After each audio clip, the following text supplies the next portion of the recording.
આકાશવાણી ભુજ સમાચાર અશરફ નથવાણી વાંચે છે.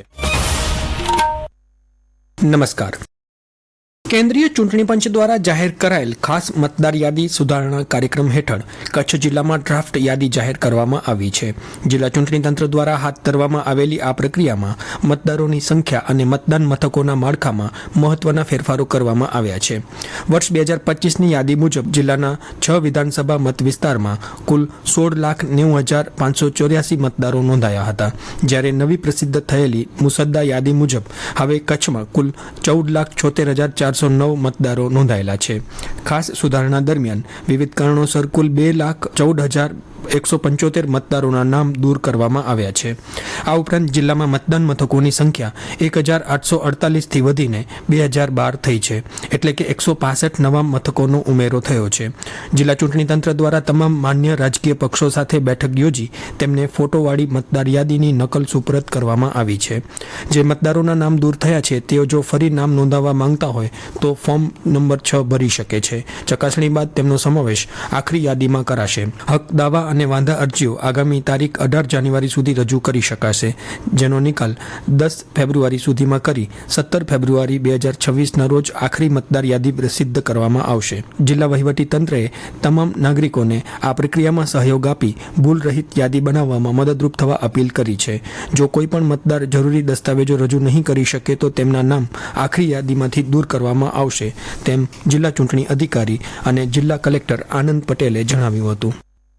જે મતદાતાઓનું કદાચ આ ડ્રાફ્ટ રોલમાં નામ પ્રસિદ્ધ દરમિયાન ન આવેલું હોય અથવા તો એમના પરિવારજનોનું કોઈનું નામ ન આવેલું હોય, એવા મતદાતાઓએ કોઈ ચિંતા કરવાની જરૂરિયાત નથી. આ મતદાતાઓ આપણી મતદાર યાદીમાં પોતાનું નામ પુનઃ ચોક્કસપણે દાખલ કરાવી શકે છે. એ માટે જે પણ આપણો ફોર્મ નંબર 6 ભરવાની પ્રક્રિયા છે એ ખૂબ આસાન પ્રક્રિયા છે. આ પ્રક્રિયાથી ફોર્મ નંબર 6 ભરી સ્થાનિક BLO અથવા તો સ્થાનિક ચૂંટણી તંત્ર અને ઓનલાઈનના માધ્યમથી પણ પોતાનું ફોર્મ નંબર 6 ભરી અથવા પોતાના પરિવારજનો કે જેમનું નામ કદાચ મતદાર યાદીના ડ્રાફ્ટમાં નથી પ્રસિદ્ધ થયેલું, તો એ લોકો ચોક્કસપણે આ પ્રક્રિયા કરી પોતાનું નામ પુનઃ દાખલ કરી શકે છે.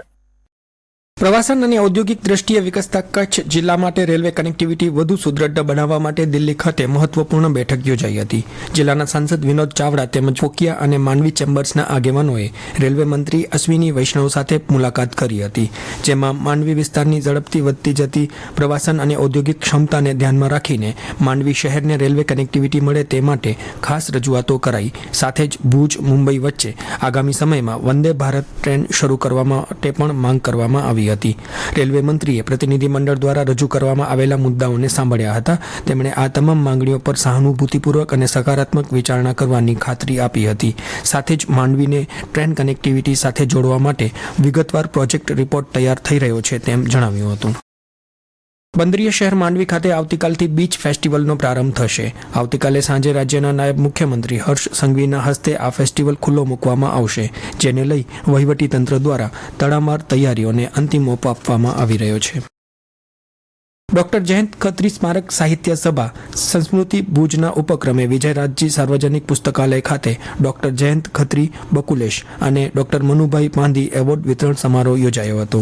1995થી દર વર્ષે યોજાતા આ બંને એવોર્ડ વર્ષ 2024 માટે ગુજરાતી સાહિત્યમાં વિશેષ પ્રદાન કરનારા દશરથ પરમાર તેમજ કચ્છી સાહિત્યમાં વિશેષ પ્રદાન આપનારા અસલમ દુલિયાને વર્ષ 2025ના એવોર્ડ એનાયત કરાયા હતા.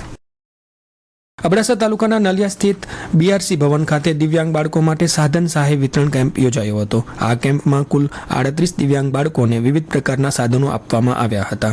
આ સાધનોમાં tricycle, CP chair, ID kit, પગમાં પહેરવાના કેલિપર અને કાનના ઇયરિંગ એડનો સમાવેશ થાય છે. લખપત તાલુકાના ગડુલી ગામને આગામી 1 વર્ષમાં પ્લાસ્ટિક મુક્ત બનાવવાના અભિયાનનો નિર્ણય લેવાયો છે અને સરપંચના હસ્તે પ્લાસ્ટિક મુક્ત ગામ લોગોનું અનાવરણ પણ કરવામાં આવ્યું હતું. આ અંગે ગ્રામ પંચાયતના મહિલા સરપંચ નીલમબેન પટેલે કહ્યું કે પ્લાસ્ટિકની થેલીઓ, બોટલો અને અન્ય પ્લાસ્ટિકના કચરાનો યોગ્ય સ્થળે નિકાલ થાય તે માટે ખાસ આયોજન કરવામાં આવ્યું છે.